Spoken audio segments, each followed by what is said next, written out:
Brave Little Tailor by the Brothers Grimm. Hello, this is Natasha, and this is a tale from Germany by the Brothers Grimm.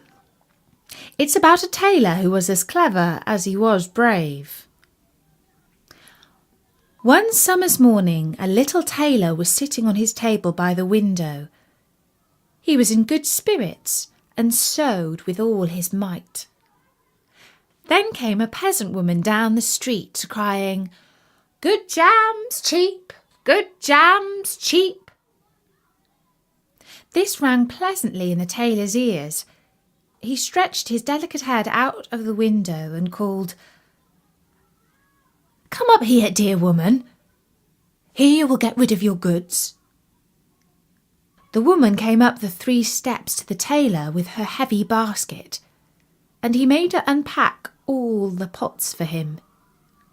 He inspected each one, lifted it up, put his nose to it, and at length said, "The jam seems to me to be good.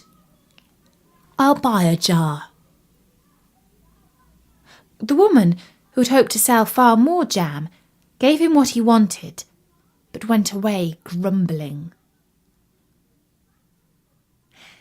"Now this jam shall be blessed by God," cried the little tailor, "and give me health and strength."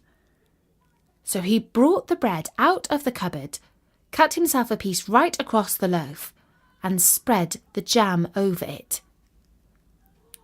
"This won't taste bitter," said he, "but I will just finish the jacket before I take a bite."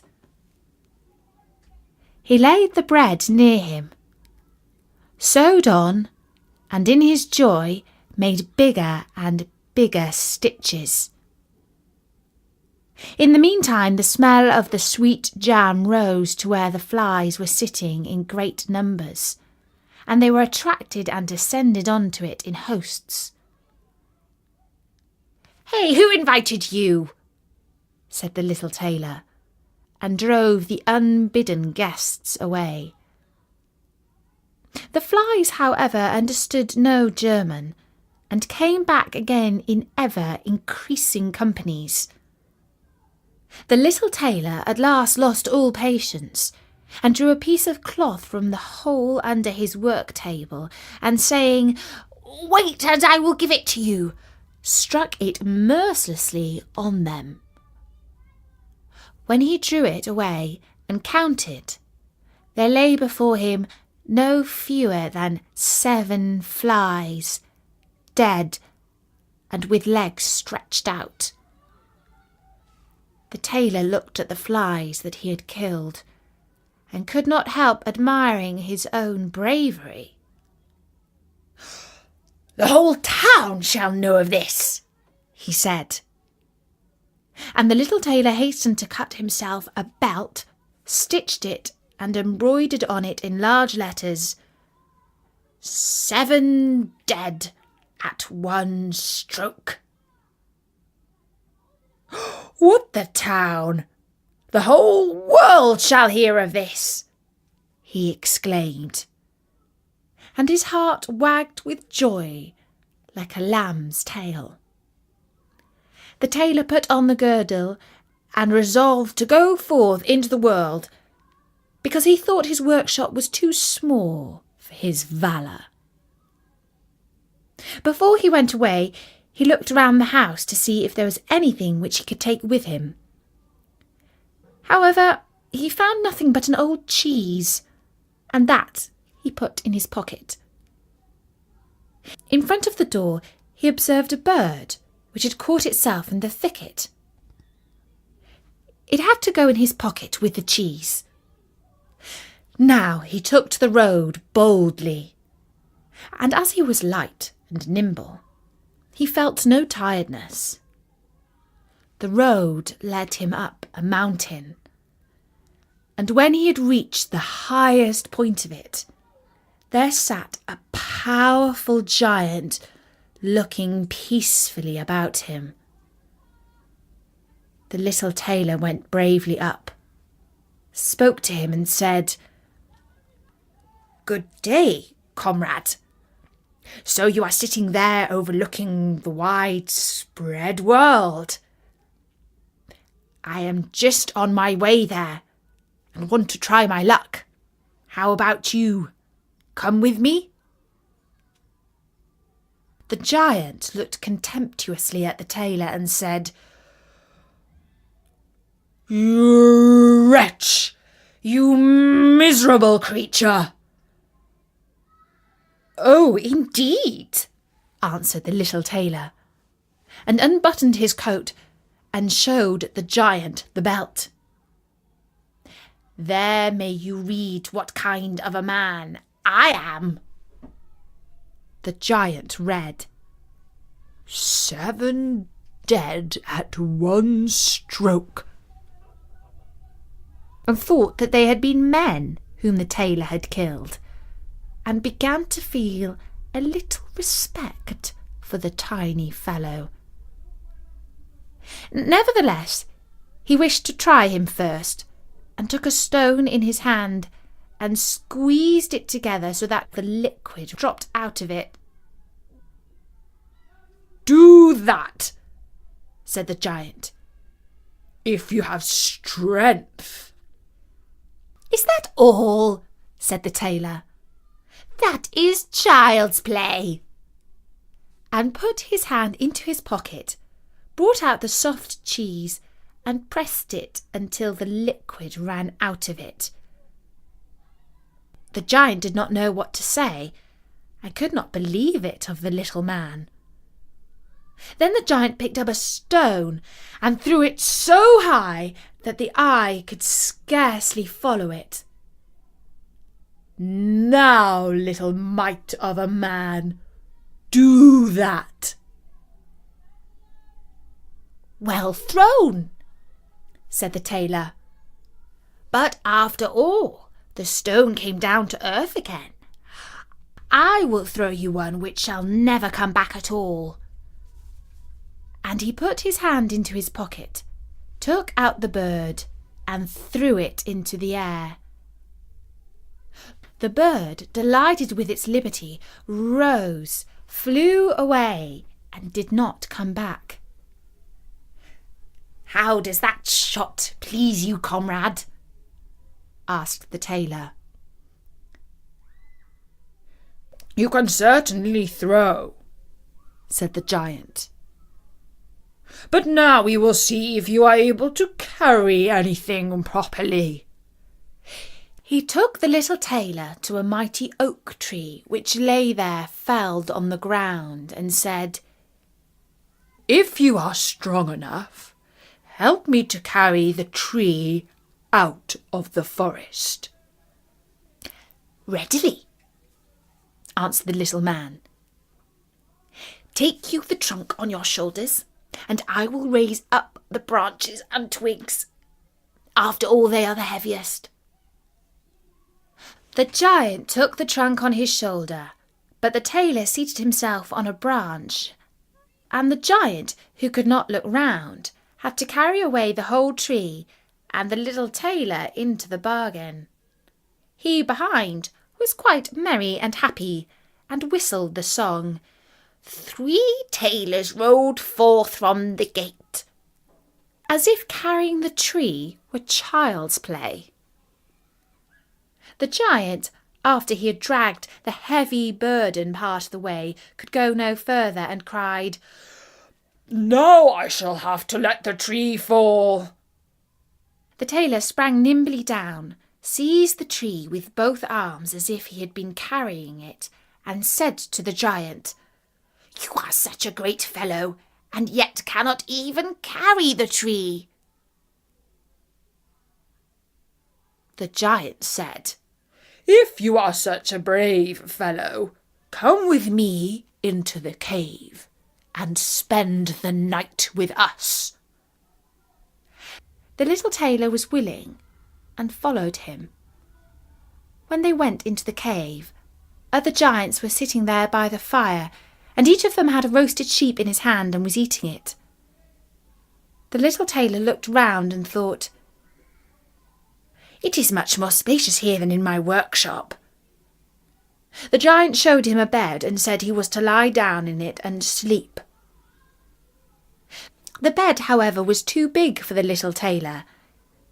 He did not lie down in it, but crept into a corner.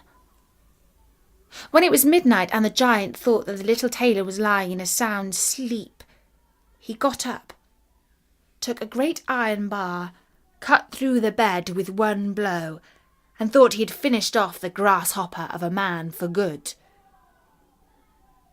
With the earliest dawn the giants went into the forest, and had quite forgotten the little tailor, when all at once he walked up to them quite merrily and boldly. The giants were terrified.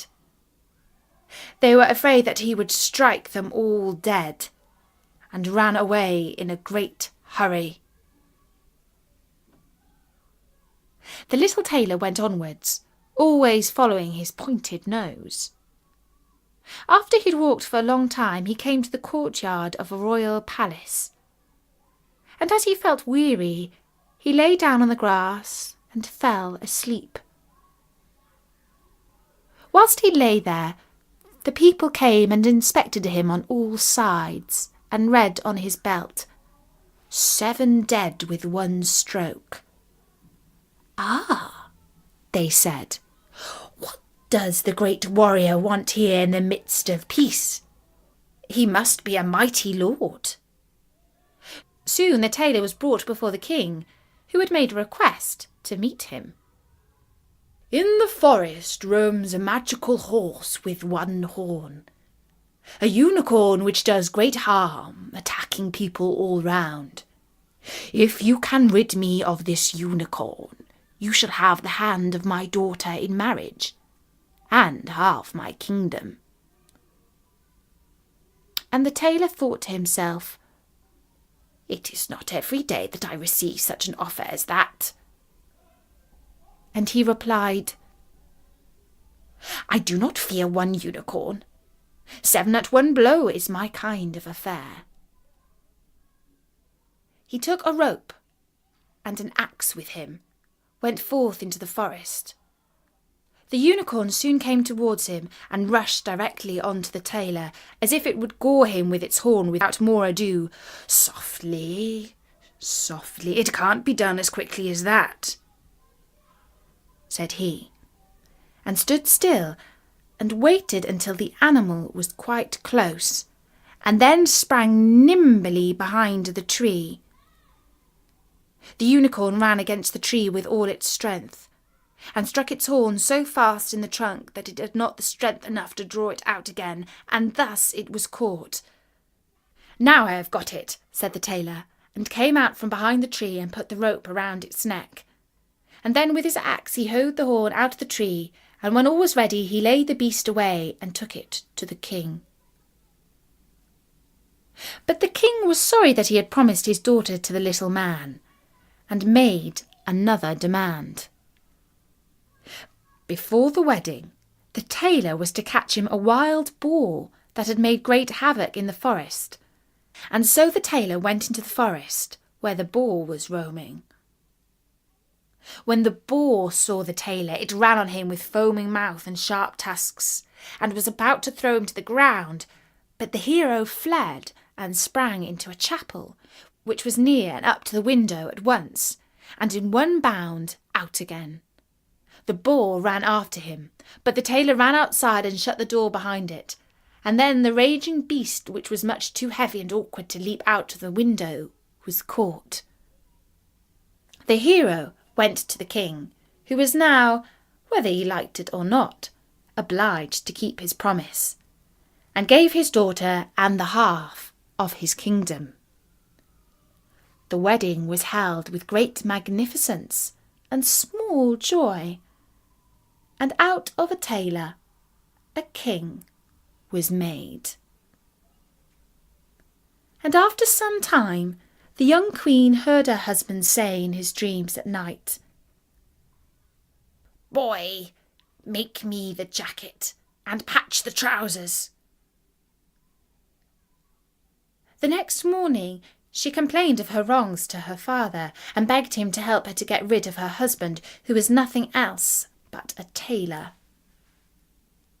The king comforted her and said, "Leave your bedroom door open this night, and my servant shall stand outside, and when he has fallen asleep shall go in.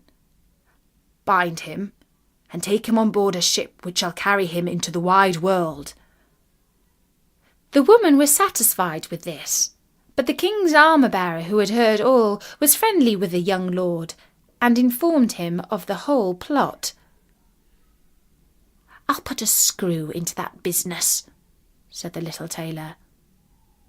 At night he went to his bed with his wife at the usual time, and when she thought that he had fallen asleep, she got up, opened the door, and then lay down again. The little tailor, who was only pretending to be asleep, began to cry out in a clear voice, "Boy, make me the jacket and patch the trousers. I smote 7 at one blow. I bought away 1 unicorn and caught a wild boar. And am I to fear those who are standing outside the room?" When these men heard the tailor speaking thus, they were overcome by a great fear, and ran as if the wild huntsman were behind them, and none of them would venture anything further against him. And so the little tailor remained a king to the end of his life. And that was the tale of The Brave Little Tailor by the Brothers Grimm. I do hope that you enjoyed it. And don't forget, there are loads more stories at storynori.com. Until next time, from me, Natasha, bye-bye!